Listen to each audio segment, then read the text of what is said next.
Hello সবাইকে, about a new mini ব্লগে তোমাদের সবাইকে ওয়েলকাম অ্যান্ড আশা করছি তোমরা সবাই খুব ভালো আছো। আজ যাবো ওই বাড়ি, তাই জন্য সকাল থেকে মনটা খুব খুশি খুশি। তাড়াতাড়ি করে যা যা কাজ আছে সেগুলো কমপ্লিট করছি, কারণ দুপুরবেলায় যাব ওই বাড়িতে।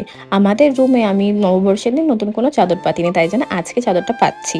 তারপরে ডাইরেক্ট চলে গেছিলাম জামা কাপড় কাচতে, ওয়াশিং মেশিনের টাইমার সেট করে চলে গেছিলাম নিজের জন্য 1 কাপ ব্ল্যাক কফি বানাতে। তার মধ্যে আমি আমাদের ব্যাগটা গুছিয়ে নিয়েছি, মানে আমার আর ঘন্টু। তারপরে চলে গেছিলাম স্নান করতে। এই দেখো আমি রেডি হয়ে গেছি, কেমন লাগছে আমাকে কিন্তু কমেন্ট সেকশনে জানিও। তারপরে বেশি দেরি না করেই আমরা 3জন মিলে বেরিয়ে পড়েছিলাম ওই বাড়ি যাওয়ার উদ্দেশ্যে। এবারে নববর্ষের পরে ফার্স্ট যাচ্ছি ওই বাড়িতে, তাই জন্য একটু এক্সাইটেডও ছিলাম। আর ঘন্টুকে দেখো, ও তো সুপার এক্সাইটেড, এতদিন পরে যাচ্ছে ওই বাড়িতে। যেতে যেতেই ভাবছিলাম যে কোন দোকান থেকে মিষ্টি নেবো, তো ও বললো আজকে মিষ্টি মুখ থেকে মিষ্টি নিয়ে যাবো, তাই জন্য চলে এসেছিলাম ওইখানে। আমি আর ঘন্টু গাড়িতে বসেছিলাম আর ও চলে গেছিল মিষ্টি দোকানের ভিতরে।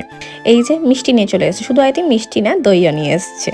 বাড়ির গলিতে ঢুকতে পুচকাটার সাথে দেখা হয়ে গেছিলো, ও মনে আমাকে ওয়েলকাম করছিল বাড়ির জন্য। এসেই ফার্স্টে লাঞ্চটা সেরে নিয়েছিলাম, কারণ মা অনেকক্ষণ ধরে আমাদের জন্য অপেক্ষা করছিল। তারপরে দই নিয়ে আসা হয়েছিল, তো ওটাই আমরা সবাই মিলে খেতে বসেছিলাম।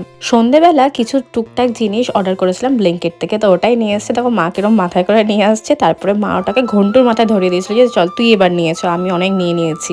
অর্ডারটার মধ্যে ছিল আমার আর ঘন্টুর খুব ফেভারিট একটা জিনিস, সেটা হচ্ছে ভ্যানিলা আইসক্রিম। অবভিয়াসলি গরমের টাইমে এটা তো সবার ফেভারিট হয়। আর মা আমার জন্য রাতে বানিয়েছিল লুচি।